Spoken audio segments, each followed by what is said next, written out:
बिहार में भी बगावत की स्थिति बन रही है, क्योंकि नीतीश कुमार ने पिछले 17 साल में कभी भी विधायकों और सांसदों को कभी मिलने के लिए 1 मिनट भी समय नहीं दिया। साल भर लोगों को इंतजार करना पड़ता था। जनता दल में विद्रोह की स्थिति है।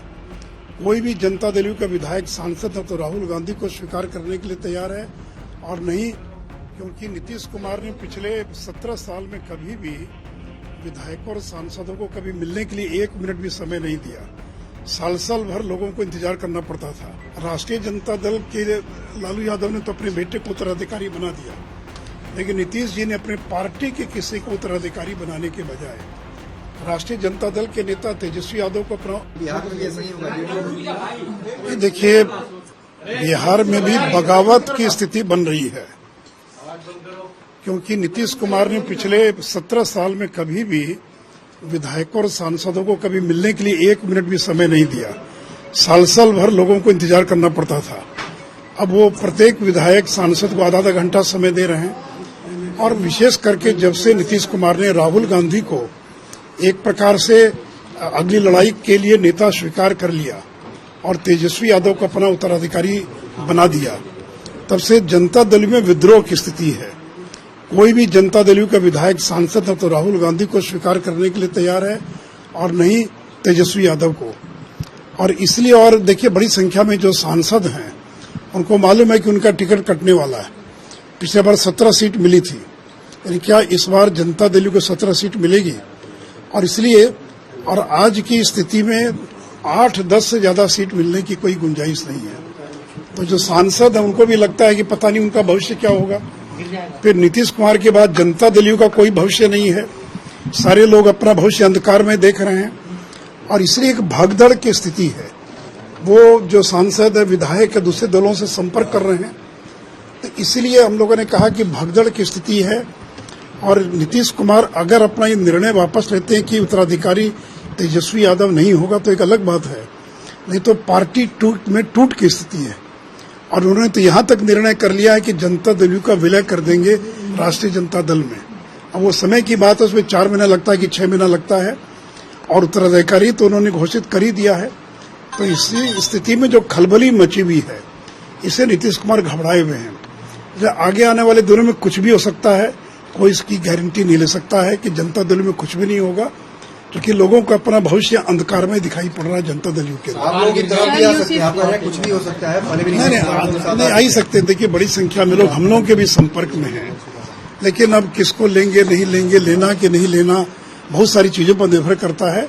लेकिन कुल मिलाकर एक अस्थिरता का माहौल है, एक जनता दल के अंदर एक उदासी है, लोगों को अपना भविष्य अंधकार में दिखाई पड़ रहा है। उनको लग रहा है कि नीतीश कुमार के बाद क्या होगा। ये जनता दल तो इस स्वरूप में रह नहीं सकता है। राष्ट्रीय जनता दल के लालू यादव ने तो अपने बेटे को उत्तराधिकारी बना दिया, लेकिन नीतीश जी ने अपने पार्टी के किसी को उत्तराधिकारी बनाने के बजाय राष्ट्रीय जनता दल के नेता तेजस्वी यादव को अपना उत्तराधिकारी घोषित कर दिया है। तो वैसी स्थिति में जिन विधायकों को, सांसदों को लगता है कि अगले चुनाव हम राजद और कांग्रेस के साथ नहीं जीत सकते, और बड़ी संख्या में लोगों को लगता है, चूंकि बिहार में कुर्नी का जो उपचुनाव हुआ या गोपालगंज का जो बाई इलेक्शन हुआ, उसमें जो हार हुई जनता दल आरजेडी की, या मोकामा के बाई इलेक्शन में भी 64,000 वोट मिला भारतीय जनता पार्टी को। तो इस स्थिति में लोग अपना भविष्य अंधकार में देख रहे हैं। फिर नरेंद्र मोदी की बढ़ती हुई लोकप्रियता, और लोगों ने 2014 देखा है कि जब नीतीश कुमार अकेले चुनाव लड़े तो 2 सीट पर सिमट गए। और जो नीतीश कुमार का वोट बैंक है, लव कुश जिसको कहते अति पिछड़ा, वो पूरी तरह से खिसक कर बीजेपी की ओर जा चुका है। तो ऐसी स्थिति में आगे आने वाले दिनों में कुछ भी हो सकता है। तो इसलिए मैंने कहा कि भगदड़ की स्थिति जनता दल के अंदर पैदा हो रही है। नीतीश कुमार का स्वागत करेंगे एनडीए में। सर, नीतीश कुमार अगर आ जाए, नहीं, देखिए, नीतीश कुमार के बारे में तो पहले ही अमित शाह जी ने साफ कर दिया है कि किसी कीमत पर नीतीश कुमार को हम स्वीकार नहीं करेंगे, और सिर्फ वो नाक भी रगड़ेंगे आकर बीजेपी के दरवाजे पर, तो भी बीजेपी कभी नीतीश कुमार को भी स्वीकार नहीं करेगी। बहुत हो गया, आपको 17 साल हम लोगों ने ढोया। अब बीजेपी नीतीश कुमार को न तो स्वीकार करेगी और नहीं ढोने के लिए और भविष्य में तैयार। सुशील जी, लालू सिंह ने ट्वीट किया है कि अगर महाराष्ट्र जैसा बिहार में हो तो क्या प्रतिपक्ष के नेता महागठबंधन में शामिल हो जाएंगे? देखिए, मैं कोई ललन जी का कोई बात का जवाब नहीं दूंगा, वो जवाब देने लायक कोई विषय भी नहीं है। कुल मिलाकर अपनी पार्टी को बचाएं, यानी ललन जी बीजेपी की चिंता न करें, बीजेपी तो ऑल इंडिया पार्टी है, वो अपनी पार्टी को बचाए, अपने विधायकों को, अपने सांसदों को बचाए। जो स्थिति बनी, और सबसे ज्यादा नाराजगी तो ललन सिंह को लेकर है। जनता दल यू के अंदर जो नाराजगी है, यही ललन सिंह है जिन्होंने लालू से हाथ मिला लिया। पहले लालू को जेल भिजवाया, अब लालू से गलबैया कर रहे हैं, लालू के खिलाफ जो बयान दिया करते थे आज लालू के साथ मिल गए हैं।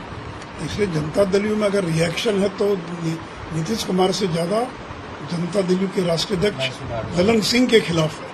और लोगों को ये भी गुस्सा है कि आप चुनाव लड़े मिलकर, बीजेपी जदयू एक नेचुरल अलायंस था बिहार के अंदर, आपने धोखा दे दिया, विधायकों को बिना विश्वास में लिए आपने गठबंधन तोड़ लिया, और जिनके खिलाफ नीतीश कुमार जिंदगी भर लड़ते रहे, उस लालू यादव की पार्टी से हाथ मिला लिया। इसलिए ये सारा जो एक उहापोह की स्थिति बनी हुई है, एक असमंजस की स्थिति बनी हुई है, लोगों को अपना कोई भविष्य दिखाई नहीं पड़ता है। तो वैसी स्थिति में क्या होगा भविष्य में, ये कहना बहुत मुश्किल है। सर, पार्लियामेंट्री पैनल की मीटिंग में आज होने वाली किन मुद्दों पर चर्चा होगी आज सर? तो देखिए, पार्लियामेंट्री पैनल की बैठक होती है, गोपनीय बैठक होती है। फिर मैं इतना ही कह सकता हूँ कि जो पर्सनल लॉ है, रिफॉर्म्स इन पर्सनल लॉ, इस मुद्दे पर हम लोगों ने लॉ कमीशन को बुलाया है, भारत सरकार के मंत्रालय को भी बुलाया है। तो इतना ही मैं केवल कह सकता हूँ, बाकी मीटिंग में क्या होगा नहीं होगा ये गोपनीय मुद्दा रहता है, सभी पार्टी के लोग रहते हैं, इसलिए बैठक के बारे में से ज्यादा ठीक है सर, सर महाराष्ट्र